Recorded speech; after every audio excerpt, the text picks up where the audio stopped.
Resumen de la Biblia del libro Mateo, parte número 7. Ministerio en Jerusalén. Capítulo 21 al 25. Introducción. En los capítulos 21 al 25 del Evangelio según Mateo, somos testigos de los últimos días del ministerio público de Jesús en Jerusalén, la ciudad donde convergen las promesas y los planes eternos de Dios. Cada paso, cada palabra y cada acción del Maestro en este lugar sagrado tienen un peso profético y revelan con mayor claridad su identidad como el Mesías prometido. Lo contemplamos entrando como rey humilde en la entrada triunfal, cumpliendo las Escrituras y mostrando que su reino no se funda en la fuerza de las armas, sino en la mansedumbre y la paz. Lo vemos purificar el templo con autoridad divina, recordando que la casa de Dios es un lugar de encuentro santo, no de corrupción ni de negocio. A través de parábolas profundas, Jesús abre los misterios del reino y confronta a los corazones endurecidos, enseñando que la verdadera justicia no se basa en apariencias externas, sino en una vida transformada por la obediencia y el amor. Y en el Monte de los Olivos, con palabras solemnes, anuncia a sus discípulos las señales del fin y su gloriosa segunda venida, llamándolos, y también a nosotros, a vivir con fe, vigilancia y esperanza. Este recorrido es más que una narración histórica, es un llamado personal. Nos invita a abrir el corazón, a discernir los tiempos, a permanecer firmes en la fe y a reconocer en Jesús no solo al Maestro, sino al Señor de la historia, el Rey eterno que vendrá con poder y gloria. La entrada triunfal. Al acercarse a Jerusalén, Jesús pidió a 2 de sus discípulos que le trajeran un asna y su pollino. Con este gesto, cumplía la profecía de Zacarías que anunciaba: «He aquí, tu rey viene a ti, justo y salvador, humilde, y cabalgando sobre un asno». La multitud, al verlo entrar en la ciudad, extendía sus mantos sobre el camino como señal de honor y respeto, mientras otros cortaban ramas de los árboles y las tendían delante de él. Con voces fuertes y llenas de gozo, clamaban: «Hosana al Hijo de David. Bendito el que viene en el nombre del Señor. Hosana en las alturas». La ciudad entera se conmovió. Algunos preguntaban con asombro: ¿quién es este? Y las multitudes respondían: «Este es Jesús, el profeta de Nazaret de Galilea». Sin embargo, en medio de la algarabía, pocos comprendían la verdadera naturaleza de este rey. Jesús no entraba como un conquistador con espada, sino como el príncipe de paz, ofreciendo salvación y un reino que no es de este mundo. La entrada triunfal fue más que un momento de celebración, fue un acto profético que revelaba el carácter del Mesías. No buscaba el trono de Jerusalén, sino el trono de los corazones. No vino a vencer a Roma con ejércitos humanos, sino a vencer al pecado y a la muerte con la entrega de su vida. Mientras las multitudes lo aclamaban, el camino hacia la cruz ya estaba marcado. Los mismos labios que gritaban Hosana pronto clamarían: «y crucifícale». Pero en ese día glorioso, el Rey Eterno entró en la ciudad santa para cumplir el plan perfecto de Dios. La purificación del templo. Cuando Jesús entró en el templo de Jerusalén, el lugar más sagrado para el pueblo de Israel, sus ojos se encontraron con una escena que reflejaba el corazón endurecido de la nación. El atrio de los gentiles, destinado a que todas las naciones pudieran acercarse a Dios en oración, se había transformado en un mercado bullicioso. El ruido de los animales, las voces de los mercaderes y el tintinear de las monedas habían reemplazado el silencio reverente que debía reinar en la casa del Señor. Con celo santo, Jesús volcó las mesas de los cambistas y las sillas de los que vendían palomas, declarando con voz de autoridad: «Escrito está, mi casa será llamada casa de oración, mas vosotros la habéis hecho cueva de ladrones». Este acto no fue un arrebato de ira pasajera, sino una proclamación profética contra la corrupción que había contaminado el culto verdadero. Jesús restauraba el propósito original del templo, ser un lugar de encuentro con Dios, no de negocios ni de explotación. En medio de este acto de juicio, se manifestó también la gracia. Los ciegos y los cojos se acercaron a él dentro del templo, y Jesús los sanó, mostrando que el corazón de Dios siempre está abierto para los quebrantados y necesitados. Mientras tanto, los niños clamaban con gozo: «Hosana al Hijo de David», reconociendo en Jesús al Rey prometido. Pero el contraste era evidente: mientras los pequeños celebraban con fe sencilla, los líderes religiosos se llenaban de indignación. Aquellos que debían ser los primeros en discernir la presencia del Mesías, endurecieron su corazón y rechazaron al Salvador. En la purificación del templo, Vemos tanto el celo de Jesús por la gloria del Padre como su compasión por los humildes. Allí nos recuerda que Dios busca adoradores en espíritu y en verdad, y que su presencia no puede mezclarse con la hipocresía ni con la corrupción. El templo fue limpiado, no solo como un acto físico, sino como un símbolo del reino que Jesús vino a establecer, un pueblo santo, apartado para Dios, donde Él habita con pureza y poder. Parábola sobre el juicio y el reino. En los patios del templo, rodeado de discípulos, multitudes y líderes religiosos que lo escuchaban con creciente tensión, Jesús comenzó a hablar en parábolas.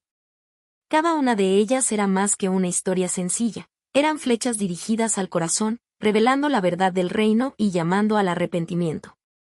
Primero contó la parábola de los 2 hijos. Uno dijo que obedecería, pero no lo hizo, el otro, aunque al inicio se negó, finalmente cumplió la voluntad del Padre. Con esta enseñanza, Jesús mostró que no son las palabras lo que demuestran la fidelidad, sino las acciones. Los publicanos y las prostitutas, despreciados por la sociedad, entraban antes al reino porque respondían con arrepentimiento sincero, mientras que los líderes religiosos se quedaban fuera por su hipocresía. Luego relató la parábola de los labradores malvados. Un hombre plantó una viña y la arrendó a labradores, pero cuando envió a sus siervos a recoger el fruto, ellos los golpearon y mataron. Finalmente envió a su hijo, pero también lo rechazaron y lo asesinaron. Con esta parábola, Jesús denunció el rechazo de Israel a los profetas y anticipó su propia muerte a manos de aquellos mismos líderes. Sin embargo, la historia no terminaba en derrota. La viña sería entregada a otros que produjeran frutos de justicia. Después narró la parábola de las bodas del hijo del rey. Invitados privilegiados rechazaron la invitación, algunos incluso maltrataron a los mensajeros. Entonces, el rey abrió las puertas a todos, buenos y malos, llenando la sala de bodas. Sin embargo, uno entró sin el vestido apropiado y fue echado fuera. Con esta imagen, Jesús reveló que el reino es una invitación universal. Todos son llamados, pero solo quienes se revisten de la gracia y la justicia de Dios pueden permanecer en la fiesta eterna. Cada parábola era un reflejo de la realidad espiritual, obediencia por encima de la apariencia, fe genuina por encima del orgullo, y preparación sincera por encima de la indiferencia. Eran advertencias severas, pero también ofrecían esperanza para quienes escucharan con humildad.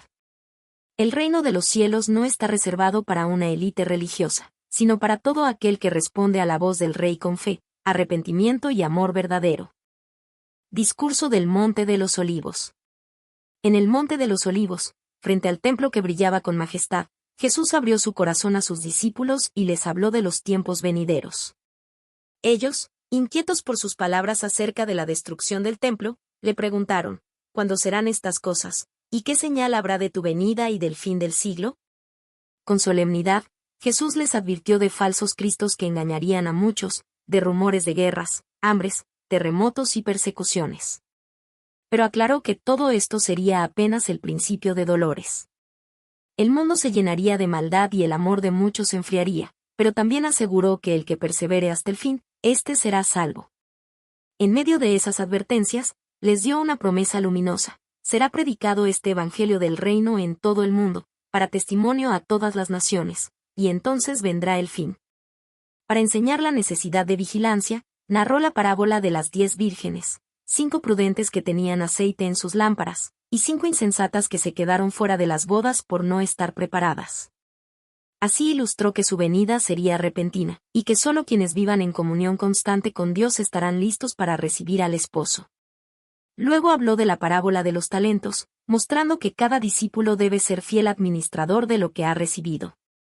No se trata de esconder lo que Dios nos confía, sino de multiplicarlo con diligencia y fidelidad, sabiendo que un día daremos cuentas al Señor.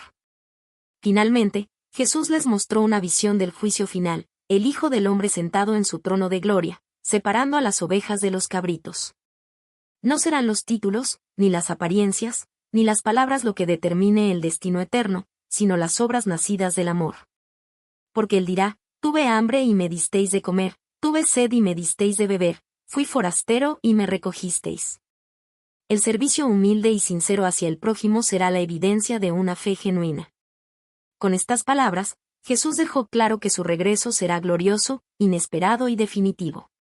Sus discípulos, Y nosotros hoy, estamos llamados a velar, a mantenernos firmes en la fe, a servir con amor y a vivir con la esperanza cierta de que un día el Rey volverá en majestad para establecer su reino eterno. Conclusión. El ministerio de Jesús en Jerusalén nos muestra un retrato completo del Mesías, al Rey que entra con humildad sobre un asno, al Señor que purifica con celo santo, al Maestro que enseña con verdad y al Juez que vendrá con gloria. Cada paso, cada palabra y cada acción revelan el corazón de Dios y nos invitan a tomar una decisión personal frente a Él. La entrada triunfal nos invita a aclamarlo como Rey en nuestra vida, rindiéndole el trono de nuestro corazón. La purificación del templo nos recuerda que el verdadero culto comienza con un corazón limpio y sincero delante de Dios. Las parábolas nos llaman a no conformarnos con palabras vacías, sino a responder con fe viva y obediencia constante. Y el discurso del Monte de los Olivos nos exhorta a velar, a estar preparados y a vivir con esperanza, sabiendo que el Señor cumplirá cada una de sus promesas. Este mensaje no es solo historia pasada, sino un llamado presente. Hoy, igual que entonces, Jesús sigue extendiendo su mano y preguntando, ¿estás listo para recibirme? ¿Estás preparado para el día en que el Hijo del Hombre venga en su gloria? La respuesta no se mide en teorías ni en rituales, sino en una vida que confía, ama y espera. Porque quienes reconocen a Jesús como Salvador y viven en la luz de su reino, encontrarán en Él no solo al Juez, sino al amigo fiel, al Pastor tierno y al Redentor eterno. Así, la invitación de Jerusalén sigue vigente para nosotros. Abrir las puertas de nuestro corazón y clamar con fe y esperanza, Hosana al Hijo de David, bendito el que viene en el nombre del Señor.